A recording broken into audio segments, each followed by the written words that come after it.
What if the afterlife isn't what you think? And you're not ready for what comes next? It's a question that should make your heart skip a beat, because for most of us, the answer isn't comforting. Carl Jung, one of the most influential thinkers of the 20th century, believed the soul faces a spiritual test after death, a test so subtle, so profound, that most people fail it without ever realizing it exists. And the truth is, you could be one of them. This isn't about religion or heaven or hell. Jung wasn't talking about punishment. He was talking about something far more personal, a moment when your soul is confronted with the deepest truth about who you are. Not the mask you show the world, not the role you play every day, but the self that's been quietly watching from the shadows your entire life. If you've never faced this test while you're still alive, if you've never dared to look into the mirror of your own soul, you may not be ready when your final moment arrives. And the most dangerous part, you might not even know you failed. So here's my challenge to you: stay with me.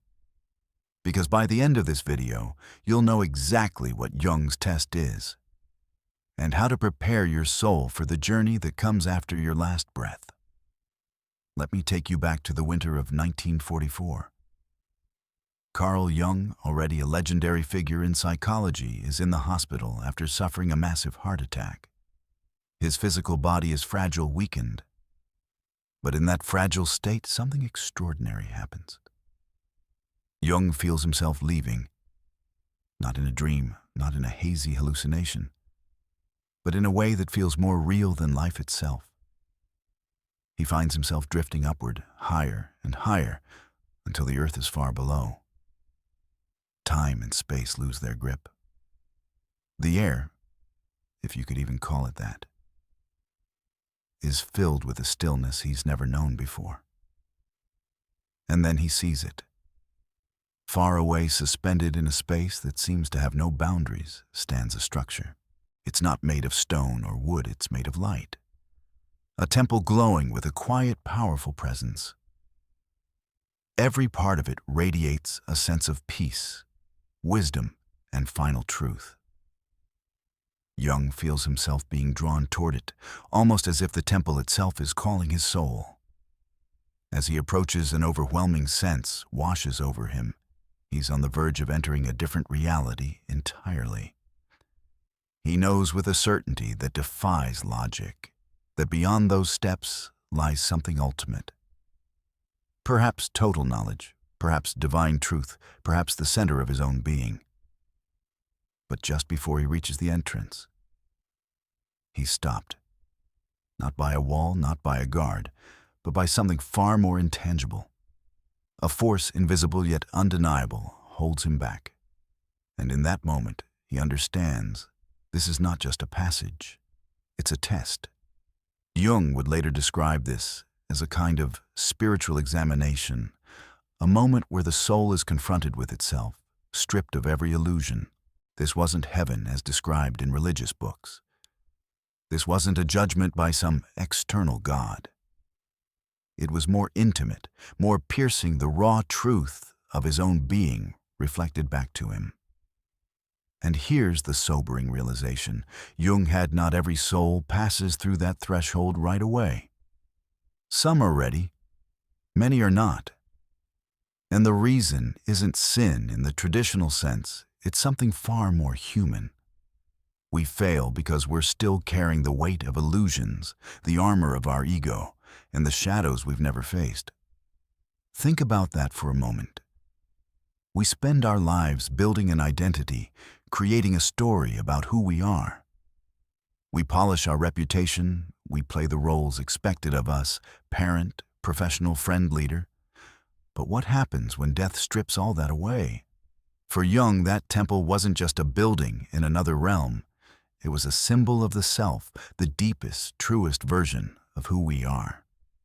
Beneath all masks, the spiritual test is whether you can face it without fear, without clinging to the false identities you've worn in life. He realized something profound. The afterlife, at least in this vision, wasn't about a reward or punishment. It was about readiness. Readiness to meet yourself without flinching. Imagine standing before that temple right now. No job title, no bank account, no body, no social roles. Just you. Would you recognize yourself? Would you even know who that you is? Jung knew that many wouldn't. Why? Because most people live their entire lives without ever confronting their shadow, or of the darker hidden parts of their personality. We bury our insecurities, our regrets, our unhealed wounds deep in the unconscious. We pretend they're not there. But in that moment after death, there's no hiding. The shadow steps forward, and you have to face it. And then there's the ego, the constant voice that says, I am this, that I am important, because Jung believed the ego clings desperately to identity, even at the moment of death. But the spiritual test requires letting go of that ego completely. If you can't, you remain outside the temple in a state of unresolved being. Jung himself felt the pull, the desire to enter, but knew he wasn't ready yet. Something in him still had work to do. More shadows to face, more integration to achieve. And so he returned. His body, still lying in that hospital bed, came back to life. But his understanding of life and death would never be the same.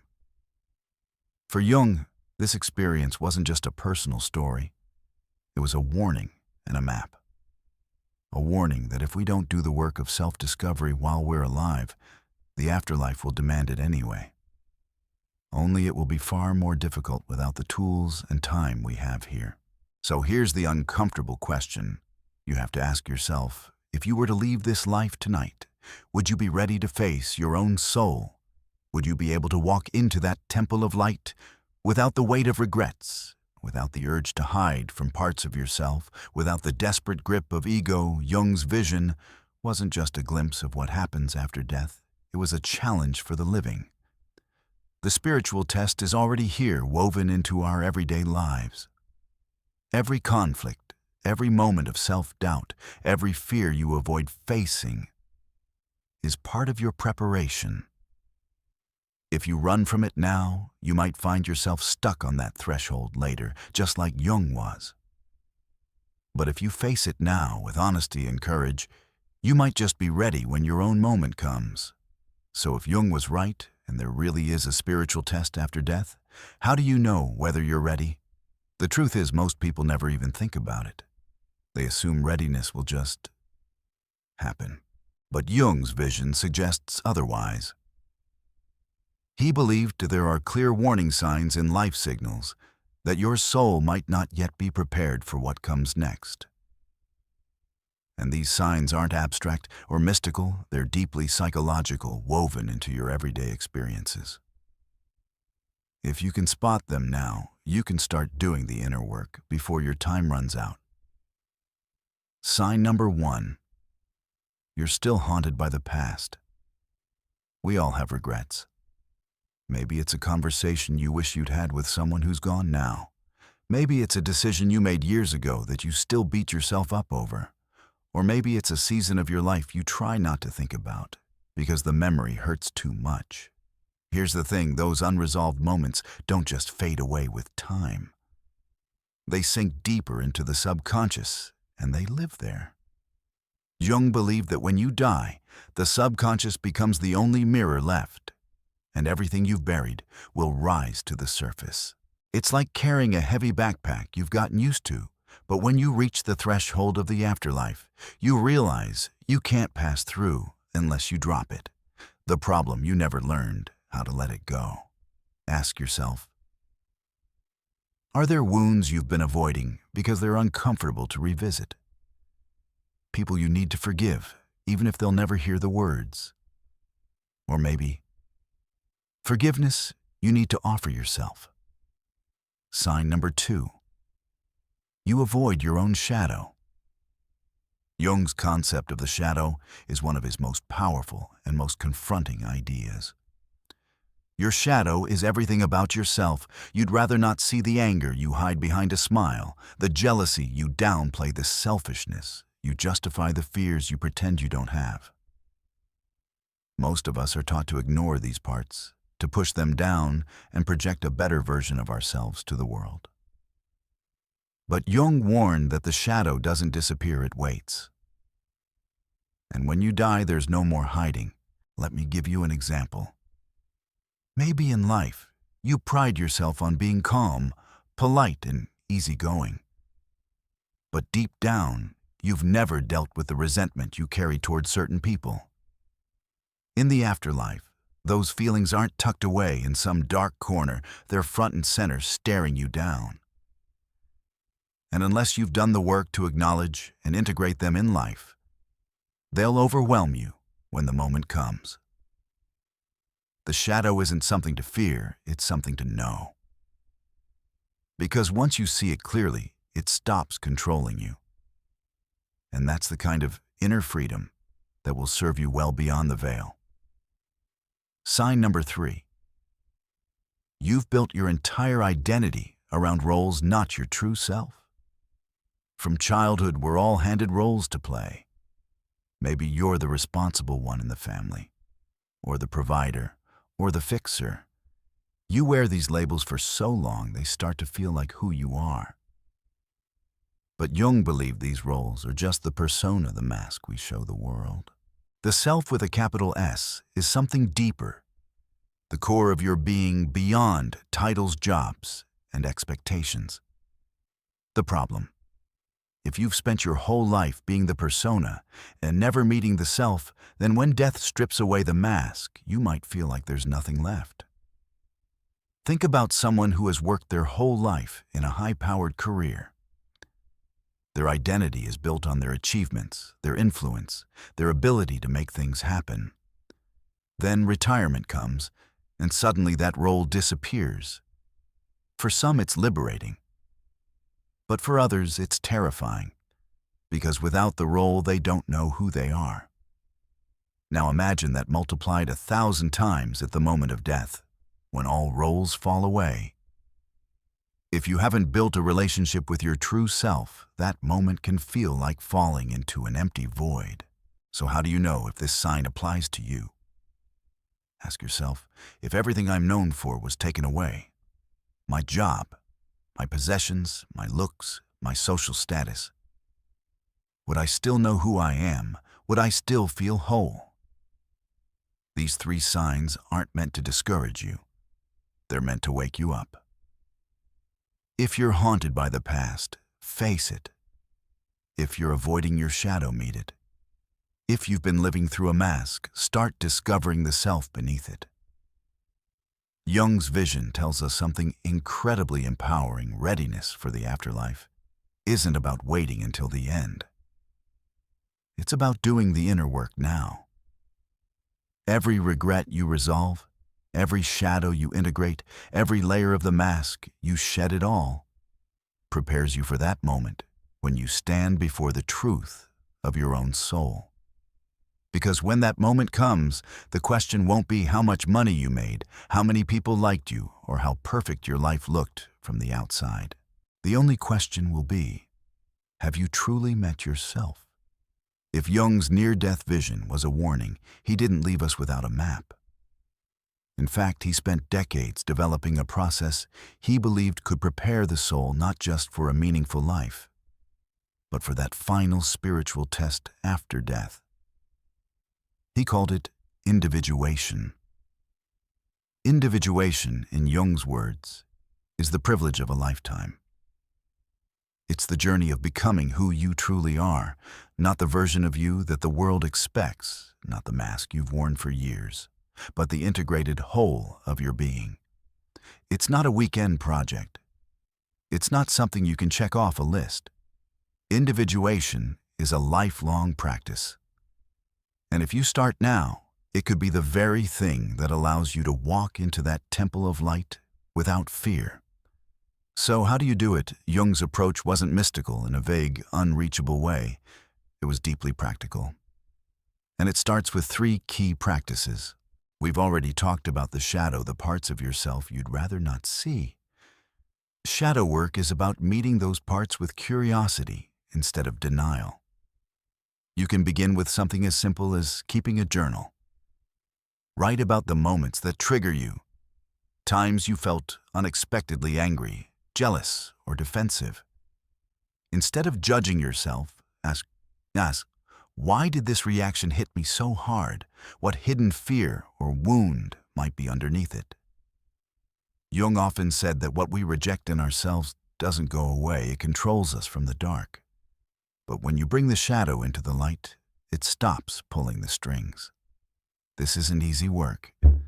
It might mean admitting you've been selfish in ways you didn't want to see.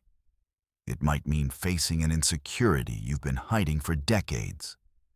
But every time you do, you remove another layer of illusion, one less thing to weigh you down when your final moment comes. Jung developed this technique as a way to have a conscious dialogue with the unconscious mind. It's part meditation, part visualization, part dream work. Here's how it works. You enter a quiet, relaxed state, similar to how you feel just before falling asleep.